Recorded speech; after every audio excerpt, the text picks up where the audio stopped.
ito ang testimonyo ni Bro Rolly at grabe talaga ang paninira sa INC.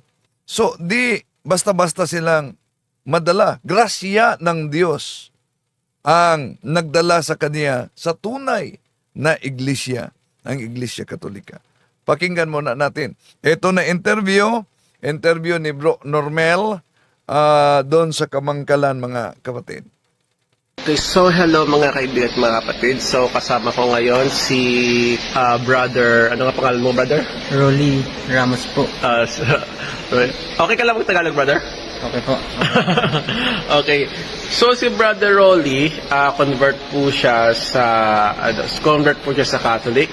Siya po ay pinanganak galing sa ibang sekta. So matanong kita, brother, anong sekta ka galing? Dati po akong Iglesia ni Cristo ni Manalo. So since birth ka nandun, di ba? Oo, na ano po, nung 21 years na handog po ako. So 21 years old ka ngayon? 22. 22 years old. 22 years old ako, na-convert po ako noong 2025, May 13. So kailan ka lang nabinyagan? Sa Katoliko ng May 13, 2025. May 13. So hindi ka pa na 1 year. Hindi pa po. Okay. So ka talaga pinanganak, di ba? So ibig sabihin both parents mo ay INC. Hindi po nang sila po noon Katoliko din po. Kaso ang katabi ng bahay namin, ang simbahan doon ay INC. Kaya doon nag-INC na din siya dahil mas malapit yung simbahan at hindi pa kasi hindi pa lubos na naunawaan ng aking mga magulang na ito ang tama. Ang Katoliko, yun ang tama na reliyon. At sa mga INC naman, ng ano po sila nagbahay-bahayan. Okay. Parang as in nag-house to house talaga to sila. Yun. So ibig sabihin, naging INC sila, naakay sila sa INC na tatag ni Felix Manalo dahil sa lugar nyo, sa barangay nyo, is malayo ang simbahang Katoliko. Tapos yung INC nagtayo sila ng kapilya. So ngayon, tawag na ito.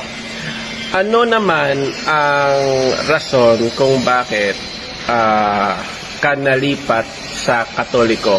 Okay, kasi for sure sinisiraan na yung Katoliko, di ba? Sinisiraan na yung Katoliko. Una po, yung nagsimba po ako sa Katoliko, naghahanap po ako ng kasisira sa... So, pumasok talaga siya sa simbahang Katoliko. Ang layunin, hindi para magsamba, kundi kunwaring magsamba at naghanap ng anumang pwedeng gamitin para panira sa simbahang Katoliko. Katoliko, sumamba ako doon. Ang ginawa mo? Ang ginawa ko, pagluhod, ang ibig sabihin sa amin ng pagluhod ay pagsamba. Tapos? Nakita ko yung mga kapatid na Katoliko nang yumuko sa mga rebulto. Kaya ako, dali-dali ako umupi ng cellphone ko, pinicturan ko yung mga kapatid ng mga Katoliko.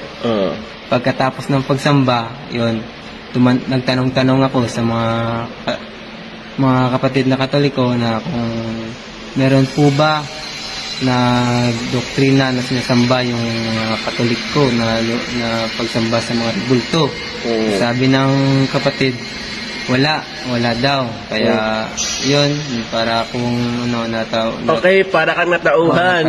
Kasi nga, yung turo sa inyo, yung mga imahe, gaya niyan, ay talagang sinasamba. Kaya pala, ay hindi. So ano yung kumbaga nagbigay sa iyo ng interest kung bakit ka nagpapatuloy sa Katoliko? Kung bakit sa araw na yon ay nagtuloy-tuloy na hanggang sa conversion mo? Ganun yan eh. Nang ano po yun, patuloy lang po ako na patuloy sa pagsamba kahit labag sa mga kalooban ng aking magulang, kahit labag sa kanila, nagpatuloy ako hanggang sa umabot ako sa history. Doon na po ako, doon na ako nag-research ka? Nag-research na po ako. sa history. Pag-research ko po, ano ko po, yung una ko po, na ang ano po ng Katoliko, yung story ng simbahang Katoliko, doon ako nakita na 33 day yung founder si Jesus Christ. Okay. Doon na po ako na ano, hanggang nahanap ko lang na nag-ano ako sa una yan ng sa Messenger yung EI. Okay. Okay, nag-ano ka yung kay Meta AI, sinearch mo. Sinearch mo, nagtanong ka doon. Nagtanong ako kung sa anong verse mababasa yung yung pinayo ng ng ating Panginoong si Kristo. Yan sinabi na lumabas sa Mateo 16:18. Yun nabasa ko. Tapos Tinanong mo kung anong iglesia yon. Anong iglesia yon, tapos na-research ko.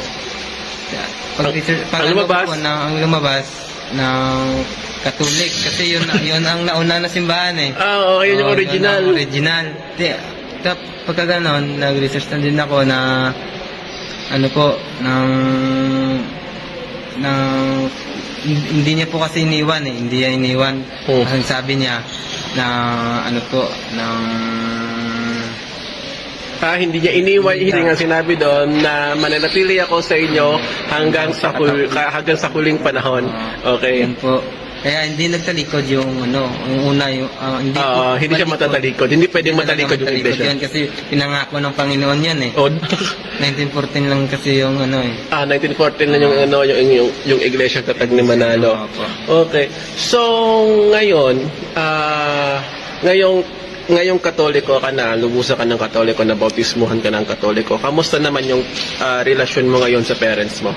Na sinabi niyo mo rin kanina na medyo labag sa kalooban nila na lumipat ka sa Catholic Church. Lalong naging masama. dahil sa akin na... Hindi ka ba nila tinakwil? O ano? Tinakwil ng una.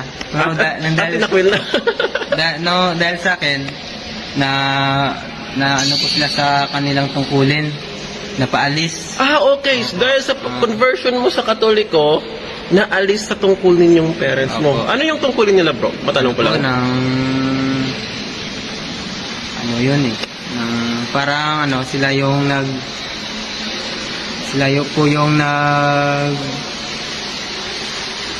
nag-guide po sa mga pumapasok na... Okay. Hindi ko rin alam kung anong tawag dun eh. Pero may tawag dun eh. Kumbaga, yung nag-guide sa pumapasok. And then, ikaw dati, meron ka rin katungkulan sa iglesia nyo? ng pasugo po. Okay, yung namimigay sa namimigay ng pasugo. Yung namimigay ng pasugo. Okay. So, itong si Bro Rolly, so ngayon, pinapanalangin na lang namin na baka yung parents niya ay, siya din yung magiging instrumento na maipabalik sa tunay na tatag ng ating Panginoong Jesucristo. So, amen. So, okay. So, magsuri ho tayo. Suriin po natin ang talagang tunay at original na iglesia ni Kristo, na tatag talaga ni Kristo. Na nagsimula noong 33 AD at nag-i-exist hanggang ngayon. So, kasama ko si Bro Rolly. So, nandito kami. And welcome home, bro. Welcome home. Welcome home. Thank you, bro. Welcome home. And yun lang. And Prodeo et Ecclesia. Okay, maraming salamat Bro Normel at Bro Rolly.